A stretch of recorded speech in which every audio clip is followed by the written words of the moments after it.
And now we begin chapter 11 of The Tale of Despereaux.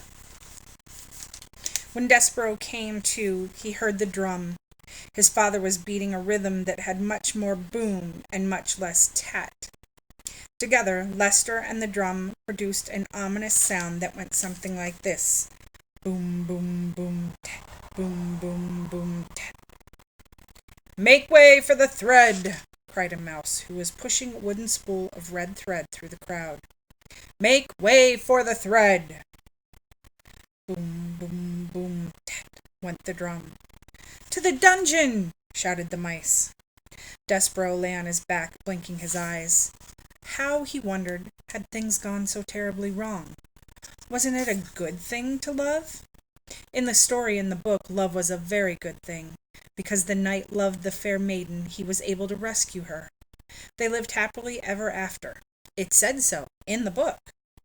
They were the last words on the page. Happily ever after. Despereaux was certain that he had read exactly those words time and time again. Lying on the floor with the drum beating and the mice shouting and the Threadmaster calling out, "Make way! Make way!" Despereaux had a sudden, chilling thought. Had some other mouse eaten the words that spoke the truth? Did the knight and the fair maiden really not live happily ever after? Reader, do you believe that there is such a thing as happily ever after? Or, like Despereaux, have you too begun to question the possibility of happy endings? "Happily ever after," whispered Despereaux. "Happily ever after," he said again as the spool of thread came to a stop beside him. "The thread! The thread! The thread!" murmured the mice. "I'm sorry," said the mouse behind the spool, "but I have to ask you to stand up. I have to do my job." Despereaux got slowly to his feet. "On your hind legs, please," said the Threadmaster.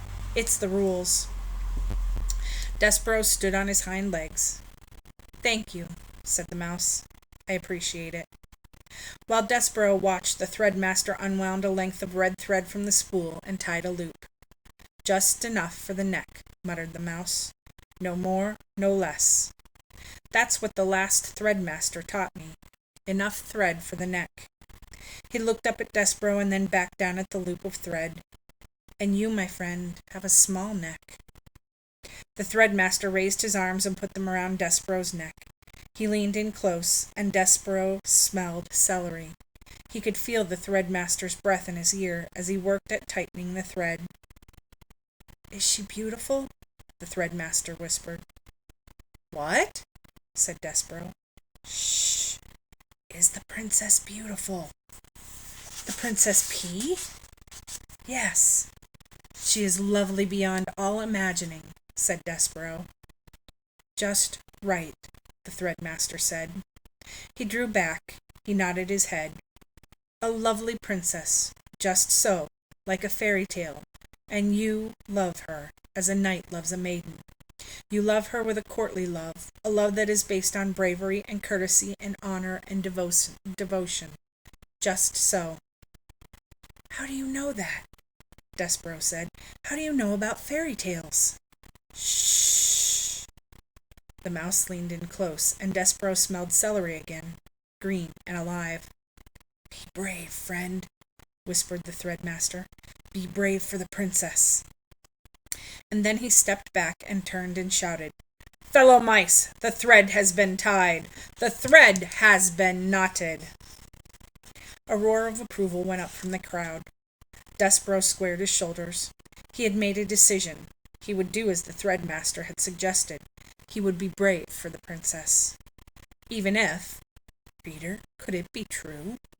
There was no such thing as happily ever after. And that's the end of chapter 11.